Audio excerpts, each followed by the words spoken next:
Yeah. What's up, Mike? Hey, How are you? I'm fine. Can't be. So Russell says he's going to go to you for parenting advice. What are you going to tell him? I'll tell him always let his wife think that she's right, and just always try to do as much as you can with your kids every day, and put everything to the side for them and just enjoy them when you can, because they grow so fast.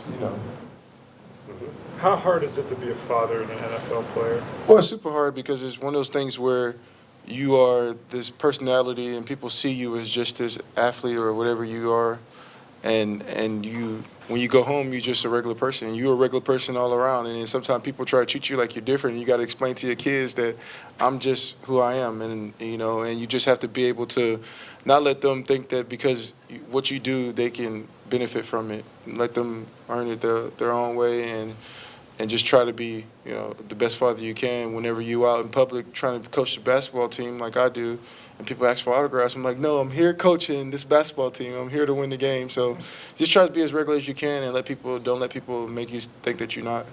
Are people understanding when you tell them that, or do they? No, they always want autographs or something. But, I try to do as much normal stuff as possible with my kids, whether it's coaching, teaching at their schools, or doing whatever I can. I just try to do the best I can.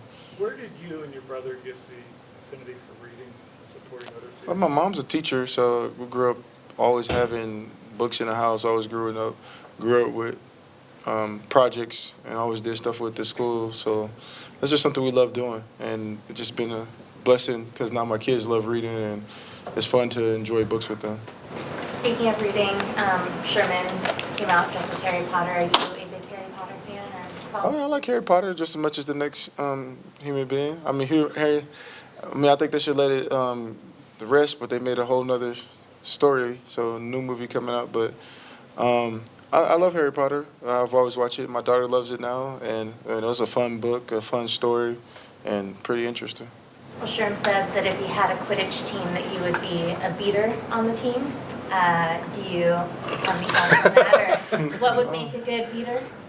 I don't know what he would be. I don't know if I like that term either. I don't know what he would be. I mean, I'd be like, I don't know, I'd be like Professor Dumbledore or something. I don't know. I wouldn't be on the team. I'd be watching the game. You had mentioned before about trying to start a book club. Have you made any progress? Yeah, we got a book club. It's on Seahawks.com. Books for kids. It's been a really cool thing, and online, kids are really sending information about books that we're reading or books that we have read, and so it's going pretty good. Is this pass rush the best it's been since you guys have been here? I don't know. The best pass rush was the one we won the Super Bowl, so we'll see if this pass rush can match that pass rush. I mean, because a lot of times people think about just sacks or whatever, but overall the effect in the quarterback, I think we're doing a great job this year. Everybody's playing really well, from Bobby to KJ rushing the passer. We have just so many different people that can rush. I think before we just had a couple people that can rush. Right now we have over 6 or 7 guys that can get to the quarterback. Cassius Marsh can rush.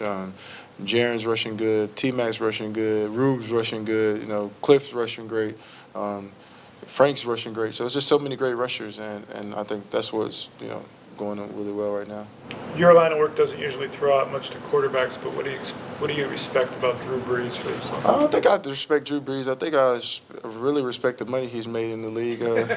But overall, I think Drew Brees is just a really good quarterback. He's a pro's pro. I mean, you look at the way what he's done for the last 10 years in this league, and it's just like, wow, it's outstanding. He's passed Dan Marino. He's done so many great things as a quarterback. I think you look at the way that he approaches the game. You look at the way he has guys studying and the way he motivates his team. I think he's a true pro. He's a true champion, and it's a joy playing against guys like that. You love playing against guys that are competitors, and he's just a really great competitor. There's a lot of people in the NFL that aren't really great competitors, but he's one of the best.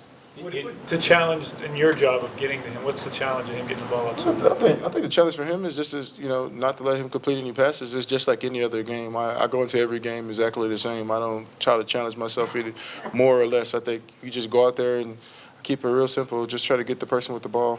You had the knee injury against Atlanta, come back last week and play 70 snaps or whatever. Was that difficult or hard to do at all? It was very difficult. I think when Brett Favre said it best to me, when you could play play really great. When you're injured, that's when you become a great player. And that's one of those things where you just had to, of course it was painful. You have to be able to put your mind to the side and kind of just keep going and focus on your teammates and focus on the task at hand and try to win the game. And I think we tied, which sucks. I mean, I don't even like tying arguments with my wife, but but overall, I thought we played a really good game as a defense. We didn't win the game, but overall, I thought we did a great job, and everybody was there for each other, and everybody had something that they were dealing with. Michael, you had to do extra hydrotherapy work, massage work this week to get ready? No, I just cut it off on Thursday. Just enjoy, watch some TV, and just rest a little more, and not too much extra stuff. And I think we just needed to rest. I think Coach Carroll and the staff does a good job of making people recover and doing a great job of the way that they make the practice schedule. So I think guys are feeling good and guys will be ready to go. I think a lot of times people want to make that excuse like, oh, they're going to be this, they're going to be that. At the end of the day, you got to go out there and play. Everybody's playing through something. You talked about off-season. You did a lot of swimming and things like that.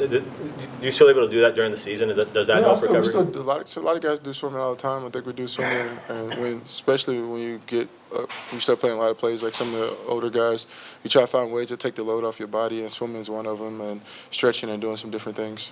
Drew Brees was talking to the media down there, saying one of the reasons your defense is so great is that you've been doing it for so long, 4 or 5 years. How much pride do you guys take in sustaining the high level of play? I think for us, we're competitors. I think at the end of the day, we compete, and I think that's why we're such a great defense. I think a lot of times on some teams there's 3 competitors, maybe 4 competitors, maybe 5, but to go out there and play defense with 11 guys that are competing at every moment makes it a lot easier. It makes it easier to play, and I think that's what we do best. I think because we compete, that's what drives us. I think just competing against ourselves and competing for each other, I think that's why we've been so great, and doing it so long together and having a bunch of people, that at the end of the line, when somebody's running to the end zone, that we're not just going to let them score. It's going to be somebody that's going to tackle him before he gets to the one. And I think because we've been doing that so long together, we know that everybody on the team is a true competitor, and that's what makes us great, I think, personally. Had you heard the whole blade of grass phrase before you got here? I mean, it seems like that's something. Oh, no, I think people say that everywhere, but not a lot of people really truly believe it. I think on this team, people really truly believe in what they say. I think the environmental culture here is like second to none. It is what it is. Everybody has their niche and what they try to create their environment around their team is, and a lot of times people don't believe it. But I believe in this building, everybody believes in the words of the competing to the end of the game and competing like there's no other way to do it. How much pride do you take in blowing away the stereotype of a typical dumb jock athlete or that type of thing? I think a lot of guys take just one. I think a lot of times people don't get a chance to know the athlete, so they just assume what they're about and how they do. But I think now with technology, everybody gets the opportunity to show who they are, what they're about. Whether it's Facebook, Instagram, Twitter, people can show people who they really are. And I think now people are respecting what people are doing and who they are and how they go about their business. And before it was just like, oh, you just saw this guy being an a-hole on the field, and you just had that presumption of him, and that was just it. That perception was everything. But now you can go online, you can follow them, you can see what they're doing every day in the community, you can see how they treat their kids, and now you're like, man, wait, this guy's he's just different. So, and that's how you beat the stereotypes, because people have more access to the athletes than they did before. Back to the Saints, what makes Drew and their passing game so effective? I think Drew Brees I think he makes the passing game what it is. I think if you put any other quarterback in that system, they wouldn't be able to do what he does. I think, him being able to understand defenses, his hard count, his knowledge of the game is what makes him a great player. I think when you get to a certain age in this league, you got to be able to have knowledge, and I think he's so knowledgeable that he can see what guys are doing. He's looking for that rookie to show the blitz. He's looking for this, he's looking for that, and he looks for those little tendencies, and he breaks them, and that's what makes him a great quarterback. All right, Mike's going to go. Cool. Thanks, Mike. Thank you.